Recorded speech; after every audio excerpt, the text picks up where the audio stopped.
Hi friends, welcome back to my channel. ഇന്ന് നമുക്ക് ശശി ദേശ്പാണ്ഡെ എഴുതിയ ദ ബൈൻഡിങ് വൈൻസ് എന്ന നോവലിൻ്റെ ഷോർട്ട് സമ്മറി ഒന്ന് നോക്കാം.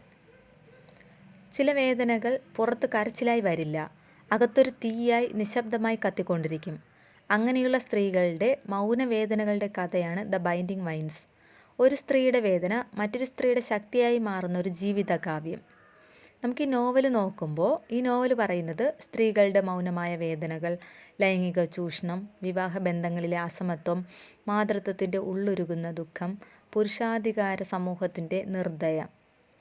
ബൈൻഡിങ് വൈൻസ് എന്ന പേര് സൂചിപ്പിക്കുന്നത് സ്ത്രീകളെ തമ്മിൽ നമുക്ക് കാണാൻ പറ്റാതെയുള്ളൊരു കണക്ഷനാണ്. ഈ കഥയുടെ മരുഭൂമിയിൽ കത്തുന്ന മനുഷ്യജീവനാണ് ഊർമിള. ഊർമിളയാണ് ഇവിടെ സെൻട്രൽ ക്യാരക്ടർ. അവൾ വിവാഹിതയാണ്, ഒരു കുഞ്ഞിൻ്റെ അമ്മയാണ്. അവൾ ഔട്ട്വേർഡായി നോർമലായി ജീവിക്കുന്നത് പോലെ നമുക്ക് തോന്നും, പക്ഷേ ഉള്ളിൽ ഒരു വലിയ ഒറ്റപ്പെടൽ അനുഭവിക്കുന്ന ഒരു സ്ത്രീയാണ്. അതുതന്നെയാണ് ഊർമിളയുടെ ജീവിതത്തിലെ ഏറ്റവും വലിയ തകർച്ചയും. അവളുടെ കുഞ്ഞ് അകാലത്തിൽ മരണപ്പെട്ടു പോകുന്നു. ഈ മരണം അവളുടെ മാതൃത്വത്തെ തന്നെ തകർത്ത് കളഞ്ഞു. അവളുടെ മനസ്സിനെ ഇടിച്ചു തകർത്ത് ഒരനിശ്ചിത ശൂന്യതയിലേക്ക് അവളെ തള്ളിവിട്ടു. ഭർത്താവിനോടുള്ള അകലം ഇരട്ടിയായി വളർന്നു. കുഞ്ഞിനെ നഷ്ടപ്പെട്ട ശേഷം ഊർമിള ആളുകളിൽ നിന്നും വിട്ടുനിന്നു. ജീവിതത്തിൽ നിന്നും പിന്തിരിഞ്ഞു പോവുകയാണ്. ആരോട് സംസാരിക്കാൻ പോലും താല്പര്യമില്ലാത്ത അവസ്ഥയിലേക്ക് അവൾ പോയി. ഊർമിളയുടെ ദുഃഖം മാത്രമല്ല ഈ നോവൽ ചർച്ച ചെയ്യുന്നത്. അവളുടെ ജീവിതവും ഒരു മൗനവേദനയായിരുന്നു. അവളുടെ വിവാഹ ജീവിതം വലിയൊരു വേദനയിലായിരുന്നു. അവളുടെ ഭർത്താവ് അവളുടെ മാനസിക വേദന ഒട്ടും തന്നെ മനസ്സിലാക്കിയില്ല. അവളെ ഓവർ സെൻസിറ്റീവ് എന്ന ലേബലിട്ട് അയാൾ തഴഞ്ഞു. കുഞ്ഞിൻ്റെ മരണത്തെ മൂവ് ഓൺ ചെയ്യേണ്ട ഒരു സംഭവമായി അദ്ദേഹം കണ്ടു.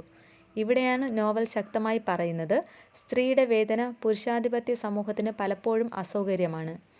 ഊർമിളയ്ക്ക് കരയാനാവുന്നില്ല, വേദന പറയാനാവുന്നില്ല. സമൂഹം അവളെ മൗനത്തിൽ പൂട്ടിയിട്ടു. ഈ കഥയിൽ അടുത്തൊരു കഥാപാത്രമായിട്ട് വരുന്നത് മിറാണ്ടയാണ്. മിറാണ്ട ബാല്യകാലത്ത് തന്നെ ലൈംഗിക ചൂഷണത്തിന് ഇരയായവളാണ്. ആ പീഡനത്തിൻ്റെ മുറിവുകൾ അവളുടെ ജീവിതം മുഴുവൻ അവളെ പിന്തുടർന്നു. വിവാഹ ജീവിതത്തിൽ പോലും അവൾക്ക് ശരീരം സ്വന്തമാണെന്ന് തോന്നിയില്ല. അവളുടെ അനുഭവം പീഡനം ശരീരത്തേക്കാൾ വലുതായി മനസ്സിലാണ് മുറിവുണ്ടാക്കിയത്. മിറാണ്ടയും ഊർമിളയും തികച്ചും വ്യത്യസ്തമായ ജീവിത സാഹചര്യത്തിൽ നിന്നാണ് വന്നത്. പക്ഷേ വേദന രണ്ടുപേരിലും ഒരുപോലെ ആഴത്തിലുള്ളതായിരുന്നു. അടുത്തതിൽ പറയുന്നത് ഊർമിളയുടെ അമ്മയായ കൽപ്പനയുടെ കഥയാണ്.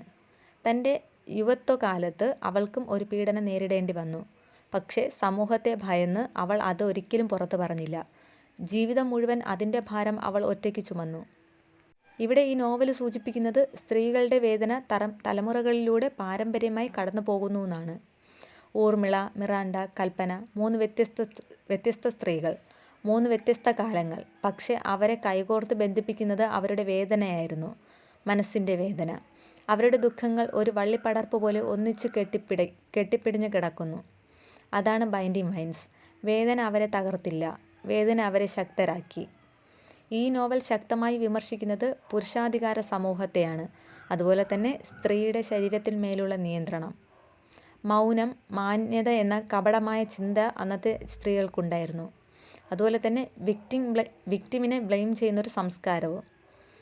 നോവൽ ചോദിക്കുന്നത് സ്ത്രീകൾ എത്ര കാലം ഇങ്ങനെ മൗനമായി കഴിയുമെന്നാണ്. ഈ നോവലിൻ്റെ അവസാനത്തിൽ ഊർമിള പൂർണ്ണമായും വിജയിച്ചില്ല, പക്ഷേ കംപ്ലീറ്റ് ആയിട്ട് അവൾ തോറ്റുപോയതുമില്ല. അവൾ തൻ്റെ വേദന പറയാൻ തുടങ്ങി, ചോദ്യം ചെയ്യാൻ തുടങ്ങി. അതായിരുന്നു ഈ നോവലിൻ്റെ യഥാർത്ഥ വിജയവും. സ്ത്രീകളുടെ മൗനവേദനകൾ പരസ്പരം ബന്ധപ്പെട്ടു അവരെ ശക്തരാക്കുന്ന ഒരു മഹത്തായ സ്ത്രീപക്ഷ കഥയാണ് ദ ബൈൻഡിങ് വൈൻസ്. ഈ വീഡിയോ നിങ്ങൾക്ക് ഉപകാരപ്പെട്ടുവെന്ന് തോന്നുകയാണെങ്കിൽ ലൈക്ക് ചെയ്യുക, ഷെയർ ചെയ്യുക, സബ്സ്ക്രൈബ് ചെയ്യുക. Thank you.